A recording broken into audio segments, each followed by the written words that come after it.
Not every Cold War rifle faded into obscurity. Some just waited for the right moment to come roaring back. Want to know what happens when military-grade engineering, retro charm, and modern manufacturing collide? In this video, we'll talk about 6 Cold War rifles that aren't just back. They're turning heads and clearing wallets too. These are rugged, reliable, and climbing fast in value. Some thanks to limited imports, others because of legal workarounds or sheer shooting joy. Let's dive right in. The VZ58 may dress like an AK, but its insides share nothing with Kalashnikov's workhorse. A milled alloy receiver shaves precious ounces, and a short-stroke piston linked to a tilting block bolt keeps recoil soft and the action cool, even after back-to-back 30-round strings. Modern demand surged when Czech Small Arms and Checkpoint restarted production in the United States, slotting fresh Lothar-Walther chrome-lined barrels, M4 pattern stocks, and side rails into brand-new receivers. Current street price on the tactical model hovers around $1,699 with one polymer magazine, sling, and a 5-year warranty. Shooters who lived through the first flood of surplus parts remember loose bolts and gritty triggers on early imports. Those problems disappeared once CSA refined tolerances and added the patented push-down carrier plate that prevents the dreaded light strike hiccup. Weight tips the scale at barely 6 pounds empty, almost a pound lighter than many stamped AKMs, and balance sits squarely between the hands. Range sessions reveal an honest 2 to 3 MOA carbine with domestic 7.62x39 loads, yet the rifle's greatest charm is how naturally it points. Follow-up shots snap back on target before the muzzle report finishes echoing. Legally, the VZ58 enjoys an advantage in several restrictive states because officials often key their bans to the AK's 2-lug rotating bolt and long-stroke piston. The Czech design uses neither, letting compliant versions slip through under feature tests that sync AK variants.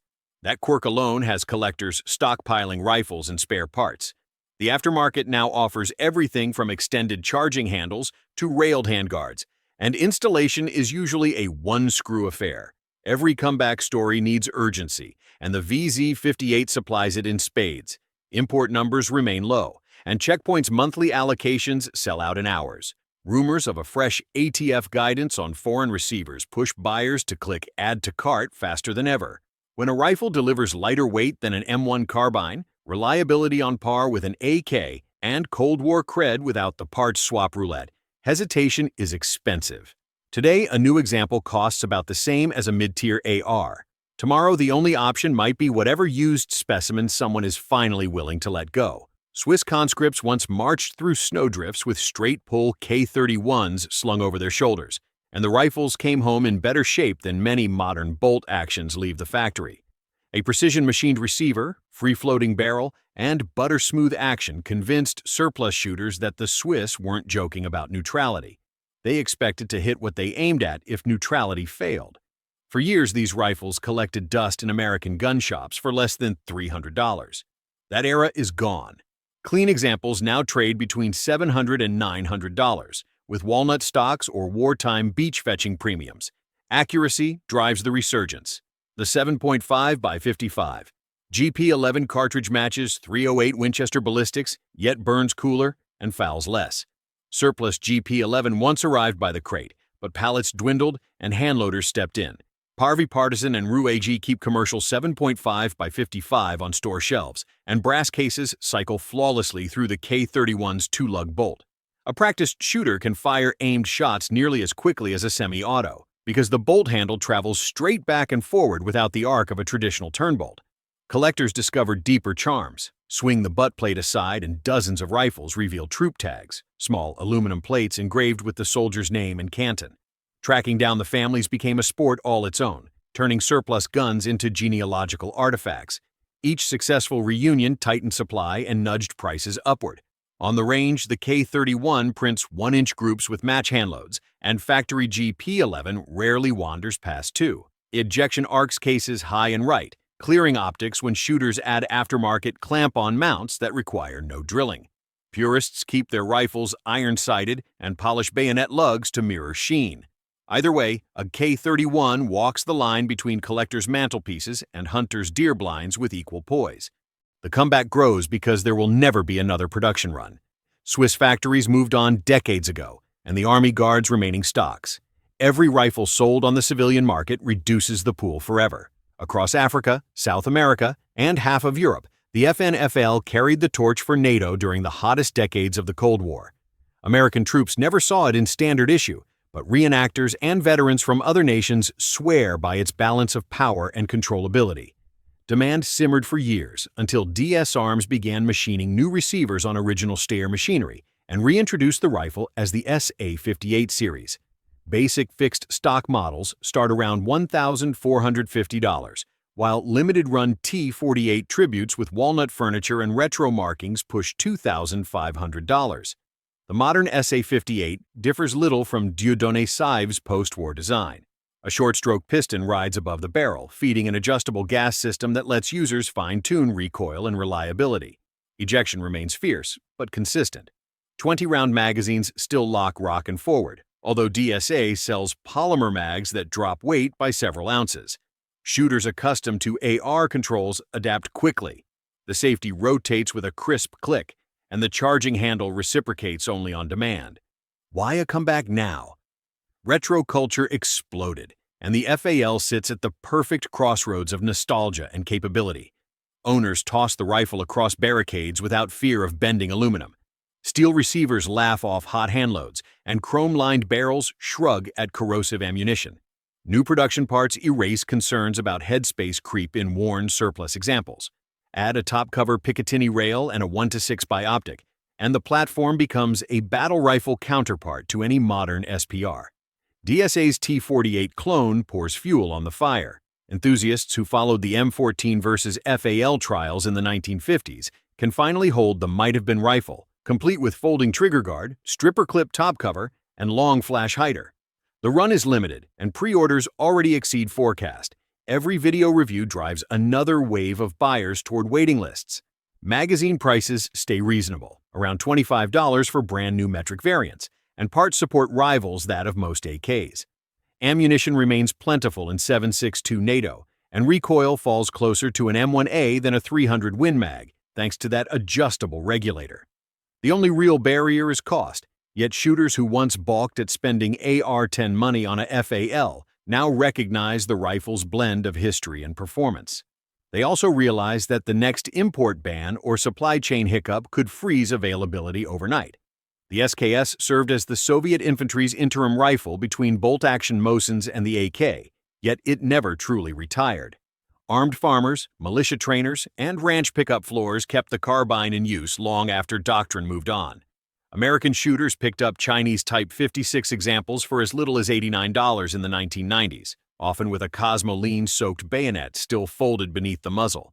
Today, even rough specimens cross the auction block at $400, and pristine Russian or Yugoslav variants can break $800. Collector energy accelerated when certain states rewrote assault weapon definitions around detachable magazines and pistol grips. The SKS sidestepped both features with its 10-round fixed box and traditional stock.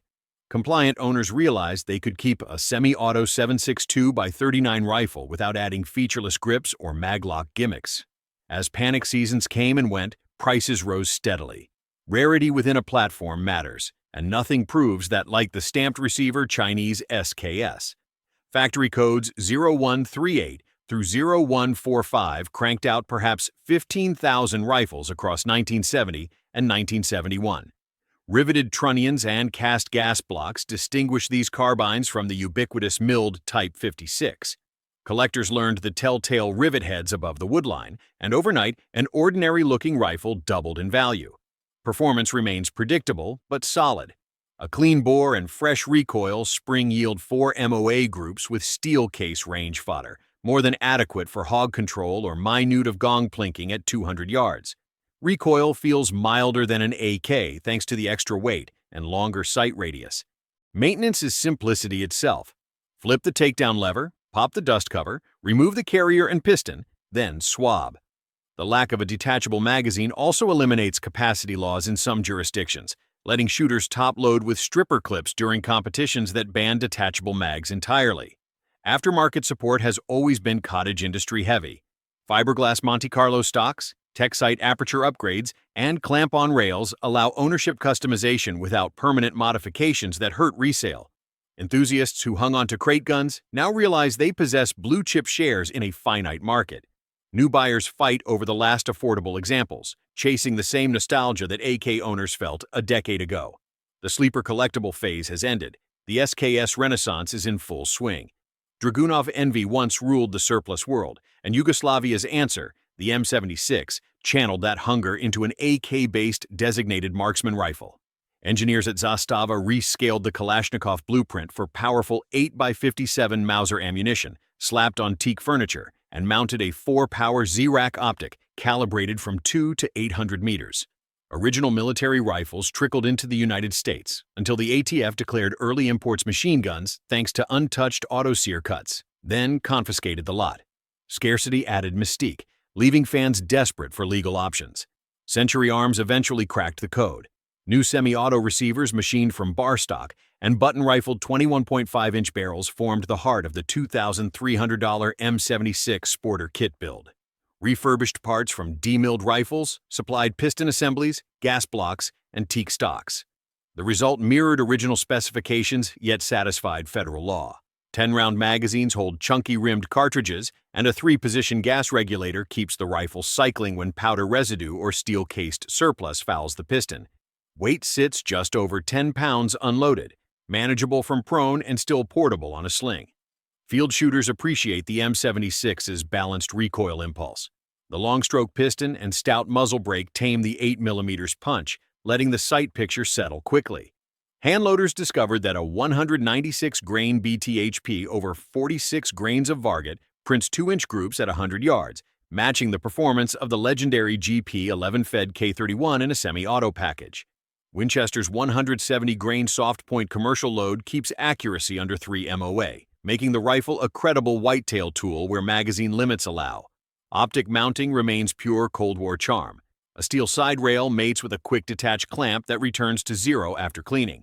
The original Zorak Scope's stadiometric rangefinder still works even if its tritium lamp faded decades ago. Owners have started fitting modern 1:8 by LPVOs with offset red dots, but purists keep the vintage glass in play, right down to the rubber eye cup. Parts kits continue to arrive in small batches, each one inching prices upward.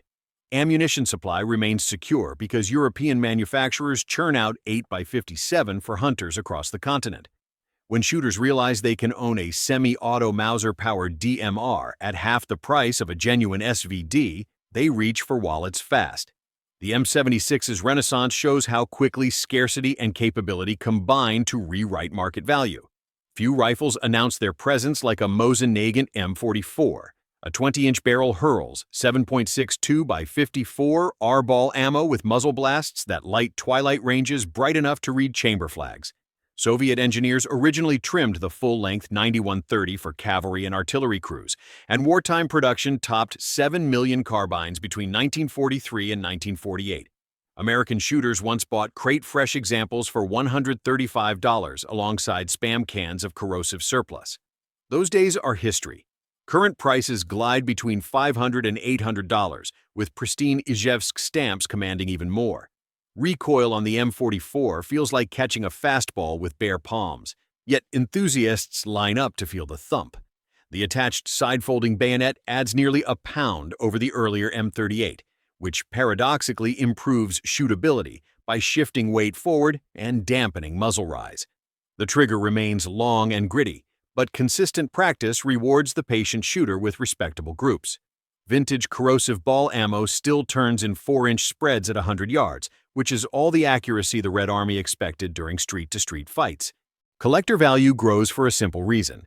Many carbines were sporterized when they cost less than a decent dinner. Scope mounts drilled through receivers, synthetic stocks replaced hardwood, and original bolts were bent for optics. Untouched rifles are therefore dwindling faster than total import numbers would suggest. War-year M38s with rough machining tell a tale of manufacturing desperation, while post-war M44s flaunt deep bluing and smooth bolts. Both variations draw distinct followings and separate price brackets. Range appeal remains timeless. Load 5 rounds via stripper clip. Flip the bayonet if you want authenticity, then brace for a textbook lesson in Newtonian physics. A fireball blooms, a steel plate rings, and everyone down the line pauses to watch. Cleaning rituals follow. boiling water or Windex to flush salts, then oil to guard the bore. Owners know the drill and accept it with pride because each metallic wipe connects them to soldiers who endured far worse conditions. Surplus crates have nearly dried up, and rumors of new batches surface every few years only to fade. The market now recycles existing supply and values climb accordingly. An M44 delivers unmatched sensory drama, a direct link to Soviet industrial might, and a reminder that sometimes crude engineering survives because no one can kill it. Not even decades of neglect. In a collection heavy on polymers and optics, the carbine brings raw thunder, and that alone secures its comeback. But that's it for this video. Which of these 6 are you eyeing for your safe? Or maybe you've already got a Cold War classic you swear by? Drop it in the comments, let's talk about it. And please give us a like, share this with your gun buddies, subscribe, and don't forget to smack that bell icon for more. Thanks for watching.